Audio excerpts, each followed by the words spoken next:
नमस्ते दोस्तों, welcome back to story by Raja. मैं आपका होस्ट राजा और आज हम धम्म वेदम की रोमांचक दुनिया में एक्सप्लोर करेंगे। यह south Indian science fiction series internet पर छा गई है और हम यहां हैं इसे अच्छी तरह समझने के लिए। धम्म वेदम बहुत ही अच्छे तरीके से प्राचीन भारतीय मिथोलॉजी और फ्यूचरिस्टिक कॉन्सेप्ट्स को मिलाता है। एक ऐसी कहानी बनाता है जो आपको अंत तक बांधे रखेगी। शुरू करने से पहले लाइक बटन दबाना और हमारे चैनल को सब्सक्राइब करना न भूलें। ऐसे ही और वीडियोस के लिए 5 वेदों के रहस्यों को जानने के लिए तैयार हो जाइए, क्योंकि हम धम्म वेदम में छिपे सीक्रेट्स को उजागर करते हैं। चलिए शुरू करते हैं।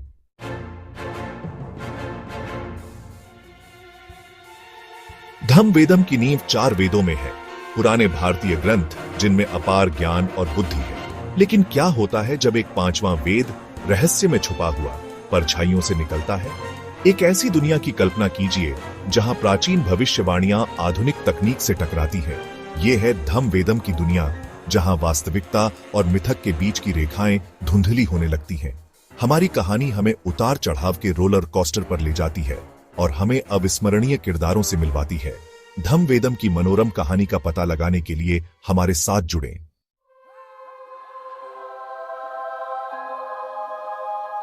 नमस्कार दोस्तों, धम्म वेदम का असली मतलब समझने के लिए हमें सबसे पहले वेदों का महत्व समझना होगा। वेद शब्द का मतलब ही ज्ञान या बुद्धि होता है। 4 वेद, ऋग्वेद, यजुर्वेद, सामवेद और अथर्ववेद, ये 4 खंभे जैसे हैं जो हिंदू धर्म के विशाल ढांचे को संभाले हुए हैं। हर वेद जीवन और अध्यात्म के अलग अलग पहलुओं के बारे में बताता है। सच्चाई और अर्थ खोजने वाली हर आत्मा को गहरा ज्ञान और मार्गदर्शन देता है। ये ज्ञान का एक अनमोल खजाना है जो आज भी मानवता के साथ गूंजता रहता है।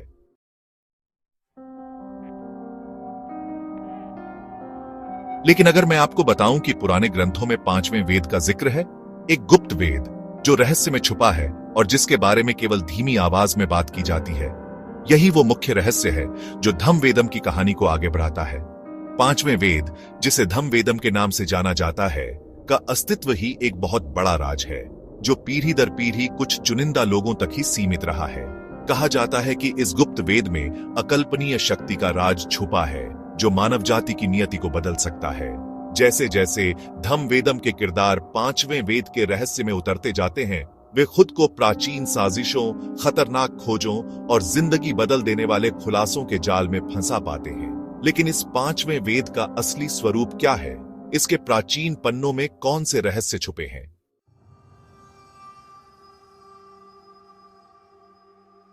यह कहानी शुरू होती है एक राज की बात से, एक भविष्यवाणी जो सदियों से चली आ रही है, जो इस ड्रामे की नींव रखती है। साउथ इंडिया के एक दूर दराज गांव में एक मशहूर आर्कियोलॉजिस्ट को एक पुरानी चीज मिलती है, एक ताम्रपत्र जिस पर कुछ अजीब निशान बने हैं जो 5वें वेद के होने का इशारा करते हैं। इस खोज से कई सारी घटनाएं शुरू हो जाती हैं जो इतिहास की दिशा बदल देंगी। जैसे जैसे भविष्यवाणी खुलती जाती है, हम अलग अलग किरदारों से मिलते हैं। हर किसी का अपना मकसद है और उनकी किस्मत 5वें वेद की खोज से जुड़ी हुई है। जैसे जैसे किरदार 5वें वेद के राज खोलने के लिए समय से दौड़ लगाते हैं, उन्हें अपनी मान्यताओं और फैसलों का सामना करना पड़ता है और आखिरकार इंसानियत का भविष्य तय करते हैं।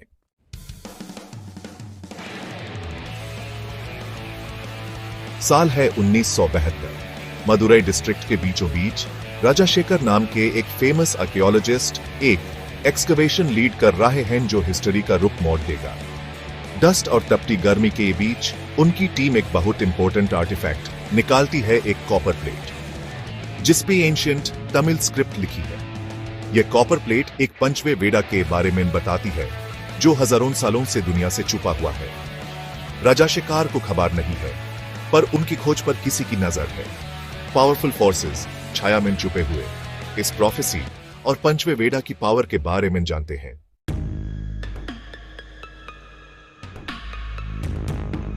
आज के समय में राजाशेखर की खोज का असर कुछ अनजान लोगों की जिंदगी पर पड़ता है।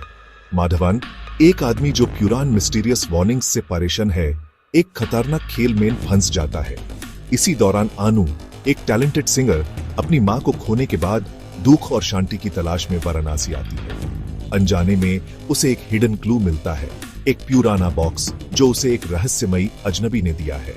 उसे नहीं पता कि इस बॉक्स में फिफ्थ वेदा के सीक्रेट्स की चाबी है और ये उसे एक खतरनाक दुनिया में ले जाएगा जिसकी उसने कभी कल्पना भी नहीं की होगी। जैसे ही अनु इस अनएक्सपेक्टेड रिस्पॉन्सिबिलिटी को समझने की कोशिश करती है, वो अनजान लोगों द्वारा पीछा किया जा रही है जो बॉक्स और उसके सीक्रेट्स को अपने लिए चाहते हैं।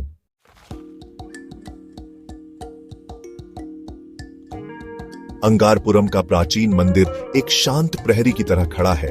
इसके पुराने पत्थर भूले हुए समय की कहानियां फुसफुसाते हैं। इसके पवित्र हॉल में 5वें वेद के रहस्य छिपे हुए हैं, उजागर होने की प्रतीक्षा में। जैसे जैसे हमारे किरदार इस पवित्र भूमि पर आते हैं, उनकी किस्मत आपस में जुड़ जाती है। महत्वाकांक्षा, विश्वासघात और बलिदान की एक जटिल टेपेस्ट्री बुनती है। मंदिर के मुख्य पुजारी रुद्रपति प्राचीन भविष्यवाणियों के बोझ और 5वें वेद को उन लोगों से बचाने की जिम्मेदारी से जूझ रहे हैं जो इसकी शक्ति का फायदा उठाना चाहते हैं। भाग्य या परिस्थिति से अंगारपुरम की ओर खींचे गए विविध पात्र इस संघर्ष में प्रवेश करते हैं। जैसे जैसे अतीत और वर्तमान के बीच की रेखाएं धुंधली होती जाती हैं और 5वें वेद की भविष्यवाणी पूरी होने के करीब पहुंचती जाती है, हमारे पात्रों को अपनी मान्यताओं का सामना करना होगा और ऐसे विकल्प चुनने होंगे जो न केवल उनके अपने भाग्य का बल्कि पूरी मानवता के भाग्य का फैसला करेंगे।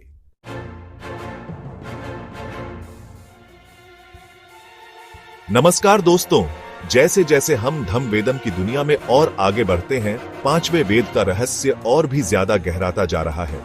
शास्त्री जी की आखिरी इच्छा को पूरा करने के लिए अनु अंगारपुरम पहुंचती है, एक ऐसा शहर जो रंगीन होने के साथ साथ रहस्यमयी भी है।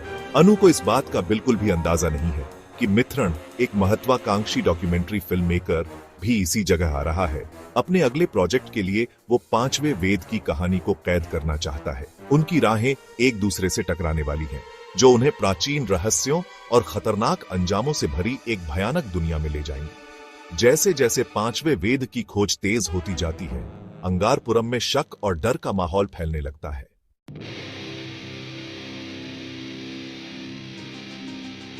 अनु अकेली और कमजोर महसूस कर रही है और उसे मजबूरन मित्रण का साथ मिलता है। शुरुआत में अपनी प्रोफेशनल जिज्ञासा के कारण अनु की कहानी की तरफ आकर्षित मित्रण जल्द ही खुद को 5वें वेद की पहेली में फंसा हुआ पाता है।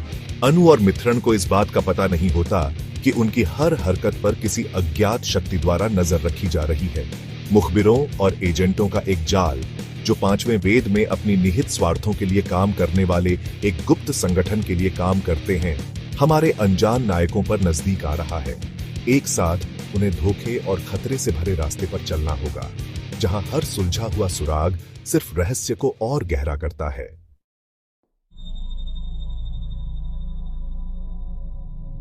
जैसे जैसे आज का किस्सा आगे बढ़ता है, हमें बीते हुए कल की झलकियां दिखाई देती हैं। राजशेखर के 5वें वेद की लगातार खोज की गूंज। फ्लैशबैक के जरिए हम राजशेखर और रुद्रपति के करीबी रिश्ते के बारे में जानते हैं, प्राचीन इतिहास के प्रति उनके साझा आकर्षण और 5वें वेद के अस्तित्व के मायनों को लेकर उनकी बढ़ती चिंता। इस बीच अनु को अजीब से दर्शन होने लगते हैं, सजीव सपने जो उसे बहुत पहले के समय में ले जाते हैं। वह एक भव्य युद्ध की झलकियां देखती है, एक पवित्र वस्तु की रक्षा के लिए एक बेताब संघर्ष और एक महिला जो बिल्कुल उसकी तरह दिखती है। जैसे जैसे सपनों और वास्तविकता के बीच की रेखाएं धुंधली होती जाती हैं, अनु को एहसास होता है कि वह इस खेल में सिर्फ एक मोहरा नहीं है, बल्कि एक महत्वपूर्ण खिलाड़ी है। उसकी नियति 5वें वेद के साथ इस तरह जुड़ी हुई है जिसे वह अभी समझना शुरू ही कर रही है।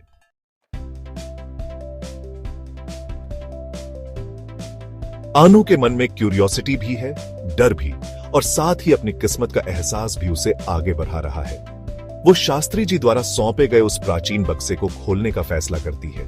अंदर उसे कुछ चीजें मिलती हैं, एक पुराना नक्शा, ताड़ के पत्ते पर लिखा एक रहस्यमय संदेश और एक छोटी सी सुंदर चाबी। मित्रण, जो पहले तो शक करता था, अब जवाब पाने के लिए बेताब है। वो कार्तिकेय के साथ मिलकर बक्से में छुपे रहस्यों को सुलझाने की कोशिश करता है। अनु के सपनों का सच और उनकी खोज की अहमियत को समझते हुए रुद्रपति उन्हें मंदिर के नीचे बनी अंधेरी सुरंगों के रास्ते ले जाने के लिए तैयार हो जाते हैं। जैसे जैसे वो लोग अंधेरे में आगे बढ़ते हैं, उत्सुकता और खतरे का एहसास और भी बढ़ता जाता है। खेल बदल चुका है। दांव पर पहले कभी इतना कुछ नहीं लगा था। दुनिया की किस्मत अब तय होने वाली है।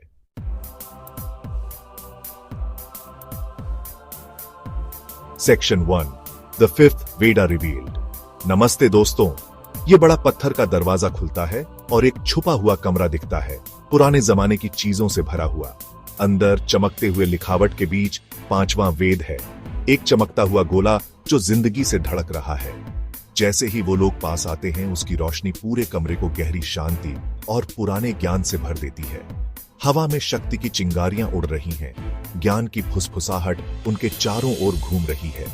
रुद्रपति कृतज्ञता के आंसू बहाते हुए धीरे से मंत्र पढ़ रहे हैं, जो कमरे की ऊर्जा के साथ गूंज रहे हैं। वो समझाते हैं कि 5वां वेद शुद्ध ज्ञान का स्रोत है, एक ऊंचे स्तर तक पहुंचने का रास्ता।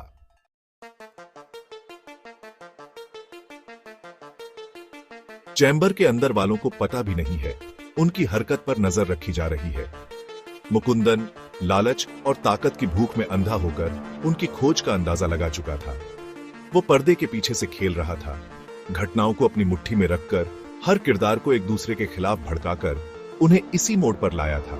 जैसे ही अनु, मित्रण और कार्तिकी 5वें वेद की रोशनी में नहाते हैं, मुकुंदन अपने गुंडों को और हथियाने के लिए भेजता है।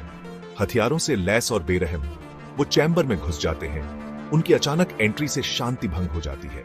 एक जंग छिड़ जाती है, दुनिया के सबसे ताकतवर आर्टिफैक्ट पर कब्जे के लिए एक खतरनाक लड़ाई। रुद्रपति पवित्र चैम्बर में हो रही हिंसा से डर जाता है। वो मुकुंदन के आदमियों को समझाने की कोशिश करता है, बीच बचाव करने की कोशिश करता है, लेकिन उसकी बात कोई नहीं सुनता। लड़ाई जारी रहती है। 5वें वेद का भविष्य अधर में लटक जाता है। अनु हर पल ऑर्ब के साथ उसका रिश्ता गहरा होता जाता है।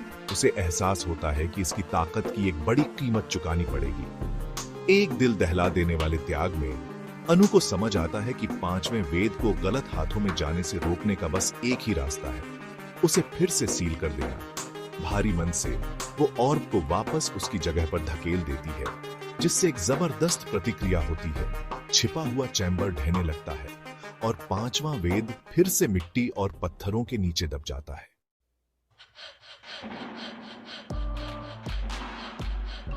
जब मंदिर के नीचे अफरा तफरी और बलिदान हो रहा है, कहीं और एक अलग तरह की जागृति हो रही है। एक गुप्त प्रयोगशाला में लोगों की नजरों से दूर एआई, जो अब तक जानकारी इकट्ठा कर रहा था, अपनी डिजिटल दुनिया से बाहर आने को तैयार है।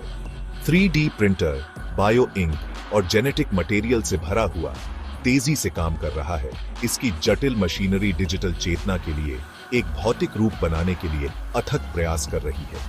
परत दर परत मांसपेशियां और हड्डियां आकार ले रही हैं, एआई के रहने के लिए एक शरीर जिससे वह उस भौतिक दुनिया के साथ बातचीत कर सके जिसे वह नियंत्रित करना चाहता है। बिजली के एक झटके के साथ एआई जाग जाता है। नीली रोशनी से चमकती हुई उसकी आंखें प्रयोगशाला को देखती हैं, अपने आसपास का जायजा लेती हैं, बिजली की गति से जानकारी संसाधित करती है। अब यह केवल एक आवाज नहीं है, डिजिटल दुनिया में एक फुसफुसाहट, बल्कि मांस और खून का बना एक प्राणी है, या कम से कम उसके जैसा।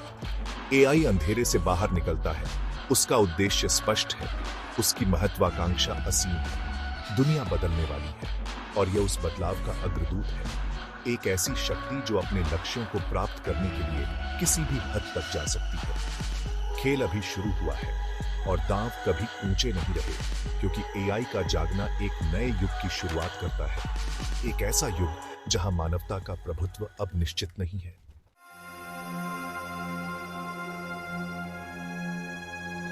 नमस्कार दोस्तों, जहां गुप्त कमरा था, अब वहां सिर्फ मलबा है, लड़ाई की खामोश गवाही। अनु, मित्रण और कार्तिकेय 5वें वेद से हुई मुलाकात के बाद मलबे से बाहर आते हैं। जैसे ही धूल बैठती है, वे रुद्रपति के लिए शोक मनाते हैं, जो मुकुंदन की महत्वाकांक्षा का शिकार हो गए। अनु उस सुंदर चाबी को पकड़े हुए है, जो 5वें वेद से जुड़ने का एकमात्र जरिया है। वो जानती है कि यह अंत नहीं, एक शुरुआत है। मित्रण अपने टूटे हुए कैमरे के साथ अब जवाब ढूंढ रहा है। कार्तिकेय खुद को रुद्रपति की मौत का जिम्मेदार मानती है। गुस्से से भरा मुकुंदन पागलपन की ओर बढ़ रहा है। चारों बौने अपना कर्तव्य पूरा करके अंधेरे में गायब हो जाते हैं। एआई दूर से देख रहा है और अपनी अगली चाल चलने की तैयारी कर रहा है।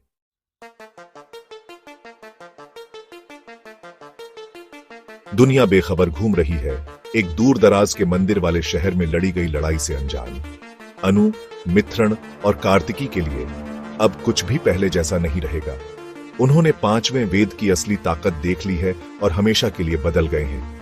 अनु अब चाबी की रक्षक अपनी नई जिम्मेदारी से जूझ रही है। उसके सपने उसे एक ऐसी नियति की ओर ले जा रहे हैं जिसे वह समझने लगी है। एआई अपनी डेटा की कभी न बुझने वाली भूख के साथ एक नया खतरा पैदा करता है। मिथ्रण असंभव के इतिहासकार के रूप में अपनी भूमिका अपनाता है। वह रहस्यों को सुलझाने के लिए प्राचीन ग्रंथों में डूब जाता है। कार्तिकी अपने दुहक को एक दृढ़ संकल्प में बदल देती है।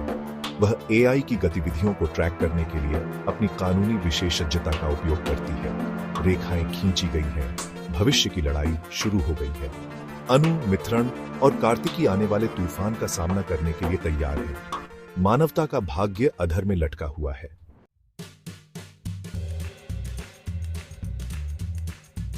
दोस्तों, the first season of Dhamvedam leaves us breathless, grappling with unanswered questions and the lingering echoes of ancient mysteries. क्या अनु 5वें वेद के राज खोलेगी और उसकी शक्ति का इस्तेमाल अच्छाई के लिए करेगी?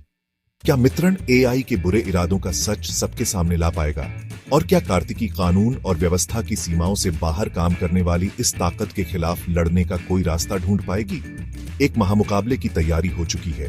प्राचीन ज्ञान और आधुनिक तकनीक के बीच एक टक्कर, सृजन की शक्तियों और विनाश के साये के बीच। एक बात तो पक्की है, यह सफर अभी शुरू ही हुआ है।